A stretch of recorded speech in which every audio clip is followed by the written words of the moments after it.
Sorry friends, இதை continue பண்ணுவோம் விட்டதுலேருந்து. 2/8/1999 மேலே 21லேருந்து இருக்குது. சரி, ஃபஸ்ட்டு ஜூன்லேயும் ஜூனும் ஜூலைலேயும் எவ்வளோ நாள்னு பார்க்கணும். ஜூனில் 30 days, ஜூலையில் 31 days, ஆகஸ்ட்லேயும் 31 days. ஓகேவா? இதில் 30 daysனால் இதில் 31 days இருக்கும். ஓகேவா? அதானே நம்ம எடுத்துக்க போகிறது என்ன, 31லேருந்து 21 கழிச்சிடறோம். அப்போ என்ன கிடைக்கும், 10 கிடச்சிருது.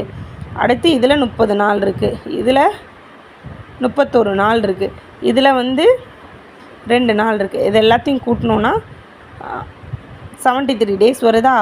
ஒன்று வாங்கின நாளாக சேர்த்துக்கணும், இல்லாட்டி கொடுத்த நாளாக சேர்த்துக்கணும். நான் வாங்கின நாளை எப்போயுமே கழிச்சிடுவேன். 21லேருந்து 31 கழிச்சாச்சு. ஆனால் கொடுத்த அந்த 2ன்றதை நான் எப்போயுமே சேர்த்துக்குவேன். அது மறக்காது. அதனால் கொடுத்ததை சேர்த்துக்கிட்டேன். கண்டிப்பாக இந்த இது ஒன்று 73ஆல் டிவைட் பண்ணுற மாதிரி தான் வரும். அது கிடச்சிருச்சு. அப்போ 73 days 73ன்னு கிடச்சிருச்சு. நம்ம என்ன பண்ணோம், இயர்ஸுக்கு கன்வெர்ட் பண்ணால் 365ஆல் போடுவோம். 173, இது 573. இப்போ எஸ்ஐ கண்டுபிடிக்க போகிறோம். என்னது எஸ்ஐ தானே கேட்டிருக்காங்க. P 12,000, N 1/5, R 9 divided by 100. 10 10 10 10 1 5s are 5, 2 5s are 10, மிச்சம் 2, 4 5s are 20. அப்போ 24 × 9. இப்போ 24 × 9 எவ்வளோ,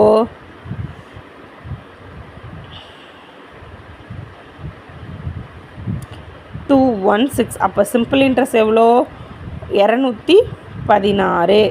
ஓகேவா ஃப்ரெண்ட்ஸ்? இதுதான் டைப் 1. ஓகே ஃப்ரெண்ட்ஸ், பாய். நாளைக்கு டைப் 2வில் பார்ப்போம்.